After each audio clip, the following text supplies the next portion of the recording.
एक रात की दुल्हन कहानी का पार्ट 5। मौलवी जी बोले, कोई नहीं मिलेगा बेटा, अब यह काम मुझे ही करना पड़ेगा। आखिर किसी ना किसी को तो यह जहर पीना ही पड़ेगा। सलमान का तो मुंह आश्चर्य से खुला का खुला रह गया। मुंह से बस इतना ही निकला, मौलवी जी आप? मौलवी जी बोले, हाँ मैं। नहीं तो दूसरा लड़का खोजना मुश्किल भी है, और फिर ना जाने यह बात कितनों तक पहुंच जाएगी। यहाँ तो आज निकाह और कल तलाक, फिर उसी दिन तुम उसे ले जाना और 3 महीने बाद मैं ही तुम दोनों का निकाह पढ़वा दूंगा। मौलवी साहब ने समझने वाले अंदाज में जवाब दिया। सलमान को तो यह बात सही लगी। उसने सोचा, यह बात भी केवल 2 व्यक्तियों के बीच रहेगी, वरना अगर वह लड़का ढूंढने निकला तो पता नहीं कितनों को यह बात बतानी पड़ेगी, और देरी होगी सो अलग। वह झटपट तैयार हो गया। अगले ही दिन सलमान रिहाना को लाने उसके घर जा पहुंचा। रिहाना के घर वालों ने जब सुना कि सलमान रिहाना को लेने आया है तो उन्हें बड़ा आश्चर्य हुआ कि इतनी जल्दी यह कैसे रिहाना को ले जा सकता है। लेकिन जब सलमान ने बताया कि मौलवी जी से सारी बातें हो गई हैं और वह अपने धर्म के हिसाब से सारी प्रक्रिया पूरी कर देंगे, थोड़ा मन में शंका लेकर ही सही, लेकिन रिहाना के घर वाले भेजने के लिए तैयार हो गए। रिहाना के घर वालों को यह सब अच्छा तो बिल्कुल नहीं लग रहा था, लेकिन वह यह सोचकर शांत हो गए कि आखिर बच्ची की शादी किसी न किसी से तो करनी ही पड़ेगी। फिर सलमान तो देखा भला लड़का है, पता नहीं दूसरा लड़का कैसा होगा। उसी दिन शाम तक सलमान रिहाना को लेकर अपने घर लौट आया। रात को जब रिहाना काम खत्म करके अपने कमरे में सोने के लिए जाने लगी तो सलमान की अम्मी ने उसे रोका और बोली, बेटा आज तुम बरामदे में ही सो जाओ। रिहाना को यह सब थोड़ा सा अटपटा लगा। रिहाना बोली, क्यों अम्मी, कोई काम है आपको? अम्मी बोली, नहीं बेटा, लेकिन अभी तुम सलमान के पास नहीं सो सकती। रिहाना बोली, क्यों? अम्मी बोली, बेटा सलमान ने तुम्हें कुछ बताया नहीं? रिहाना के चेहरे पर उलझन भरे भाव थे। उसने ना की मुद्रा में सर हिलाया। फिर अम्मी ने उसे सारी बात समझाई। उसे बताया कि अब तुम सलमान की बीवी नहीं हो और अब सीधे सीधे तुम उससे निकाह भी नहीं कर सकती हो। इसके लिए तुम्हें एक और निकाह करके उससे तलाक लेना होगा। उसके बाद ही तुम दोबारा सलमान से शादी कर पाओगी। रिहाना का सारा उत्साह खत्म हो चुका था। हजारों सवाल उसके मन में थे। उन सब सवालों का जवाब देने वाला सलमान अपने कमरे में सो रहा था। रिहाना के मन में सैकड़ों सवाल थे। क्या मेरे अम्मी अब्बू को यह सब पता होगा? क्या इसके लिए वह सब भी तैयार होंगे? सलमान खुद मेरा निकाह दूसरे से कराएगा, क्या यही एक रास्ता है? बहुत देर तक वह सवालों से स्वयं जूझती रही, किंतु कोई उत्तर न मिला। तो उसने अम्मी से पूछा, अम्मी क्या इसके अलावा कोई उपाय नहीं है? अम्मी बोली, नहीं बेटा, अगर तुम सलमान के साथ जिंदगी गुजारना चाहती हो तो बस यही एक रास्ता है, या फिर तुम किसी और से निकाह कर उसके साथ रह सकती हो। रिहाना बोली, अम्मी लेकिन तलाक हम दोनों का आपसी मामला है, और जब हमें वापस साथ रहने में कोई कष्ट नहीं है तो फिर धर्म का इससे क्या लेना देना? अम्मी बोली, बेटा सलमान ने भी यही कहा था।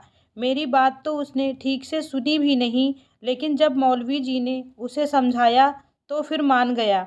और मैं तो इस बुढ़ापे में कुछ ऐसा नहीं करना चाहती कि कयामत के दिन अल्लाह ताला को मुंह ना दिखा सकूं। तुम लोग खुद समझदार हो, जो अच्छा लगे वह करो, लेकिन मेरे रहते इस घर में ऐसा कुछ नहीं होगा जो अल्लाह के हक से अलग हो। रिहाना को लगा कि अब और कोई उपाय नहीं है।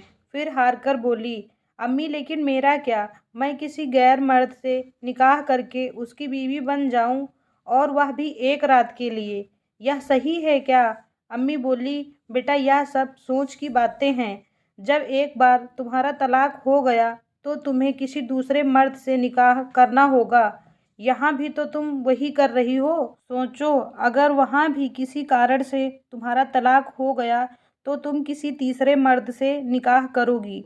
फिर तुम्हारे जीवन में 3 मर्द आएंगे, यहाँ तो बस एक ही मर्द आ रहा है तुम्हारे जीवन में, वह भी नाम के वास्ते।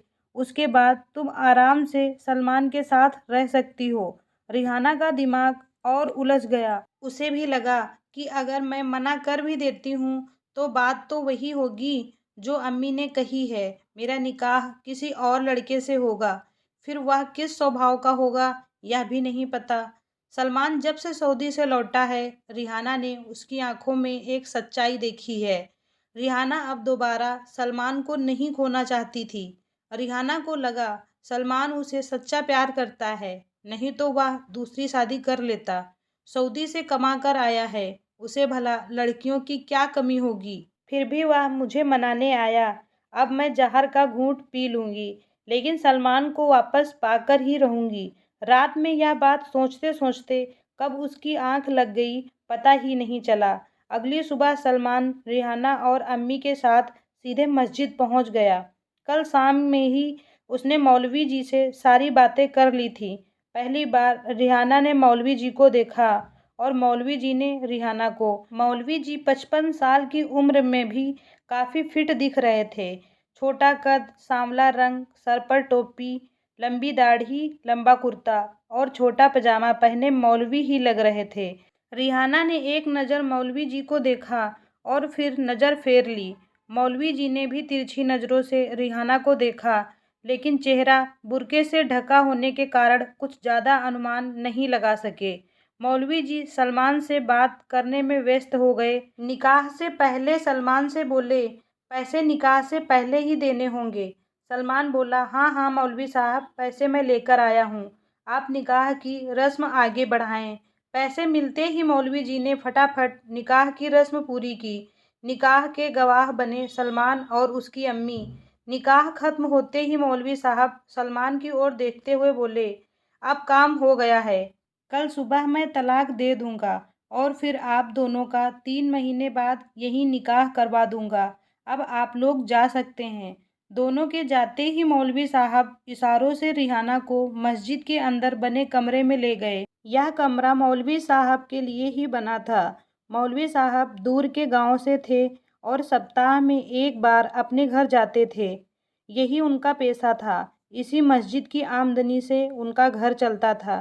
कमरे में जाते ही मौलवी साहब प्यार से बोले, आप अपना बुर्का उतार कर आराम करो, मैं खाना लेकर आता हूँ। पास के होटल से ही मौलवी साहब खाना लेकर आए। वो जैसे ही अपने कमरे में आए, उन्होंने पहली बार रिहाना को देखा। मौलवी साहब के लिए यह निकाह कोई पहली बार का किस्सा नहीं था। पहले भी 2 मौक़ों पर उन्हें तलाकशुदा महिलाओं से शादी करनी पड़ी थी, लेकिन आज जब उन्होंने रिहाना को देखा तो देखते ही रह गए। लेकिन जल्द ही उन्होंने अपने विचारों के प्रवाह को रोका और बोले, आप खाना खाकर आराम करो, मैं बाहर से होकर आता हूँ। दोनों ने उसी कमरे में बैठकर खाना खाया। खाना खाने के बाद मौलवी साहब किसी काम के बहाने बाहर चले गए। उन्हें लगा कि उनकी वजह से रिहाना ठीक से आराम नहीं कर पाएगी। जाते हुए उन्होंने कमरे के आगे का गेट लगा दिया और रिहाना से कहा कि पिछला दरवाज़ा अंदर से बंद कर लो। उनके जाते ही रिहाना ने चैन की सांस ली और पिछले दरवाजे को बंद करके सो गई। इधर मौलवी साहब के तो क्या कहने, मन में लड्डू फूट रहे थे। 1 लाख की कमाई एक ही झटके में। उनकी तो मानो लॉटरी लग गई थी। सबसे पहले वह बैंक जाकर पैसे अपने अकाउंट में जमा कर देना चाहते थे। जाते जाते गांव वालों को कह गए कि आज मार्केट में थोड़ा ज़रूरी काम आ गया है, इसीलिए लौटते लौटते शाम हो जाएगी और हो सकता है रात भी हो जाए। उन्हें शक था कि नमाज के वक्त लोग बेवजह उनका इंतज़ार करेंगे, या हो सकता है उनके कमरे की तरफ ही उन्हें खोजने चले जाएं। वह नहीं चाहते थे कि बेवजह रिहाना को उनके कमरे में देखें। तभी उन्हें रिहाना का ख्याल आया। उन्हें लगा कि बैंक में पैसे जमा करने के बाद थोड़ी देर इधर उधर घूमेंगे और फिर शाम होने के बाद वापस जाएंगे। उनके जाने से बेवजह रिहाना को परेशानी होगी। आखिर एक ही कमरा है, उसमें वह रहेगा तो रिहाना को आराम करने में परेशानी होगी। रिहाना की नींद खुली तो पिछला दरवाज़ा खोलकर बाहर निकली। शाम हो गई थी, लेकिन मौलवी साहब अभी तक वापस नहीं आए थे। बाहर निकलकर बस खड़ी ही हुई थी कि उसे कुछ लोगों की आवाज़ सुनाई दी।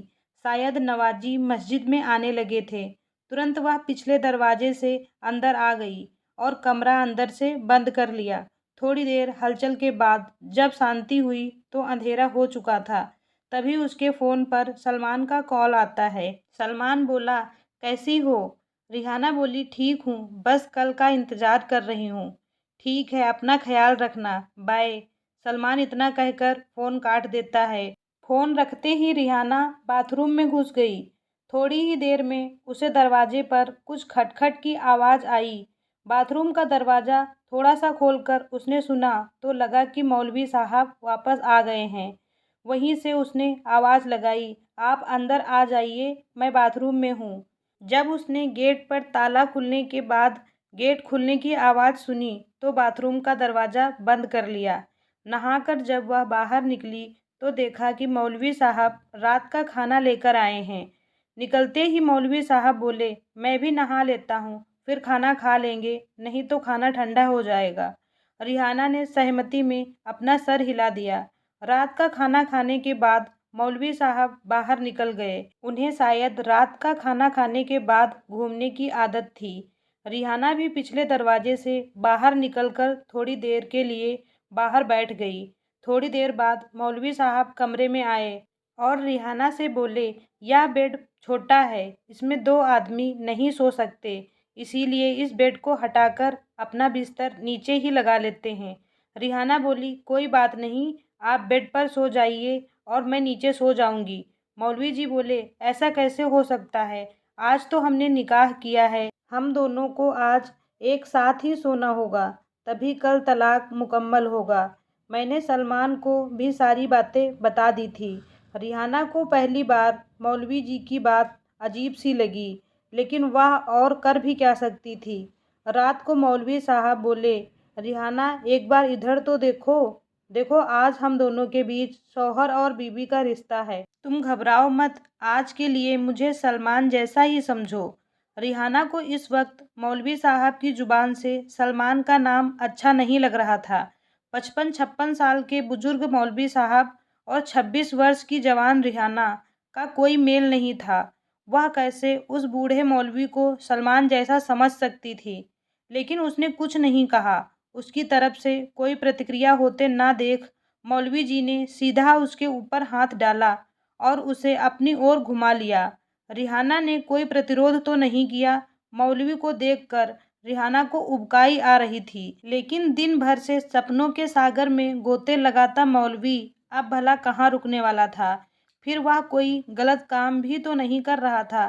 दीन धर्म के हिसाब से अपनी बीवी के साथ था। इस रात को वह अपनी जिंदगी की सबसे हसीन रात बना लेना चाहता था। रिहाना को ऐसा लग रहा था मानो उसका शरीर नहीं बल्कि उसकी आत्मा को कुचला जा रहा है। वह चुपचाप मुर्दे की तरह बिस्तर पर पड़ी रही।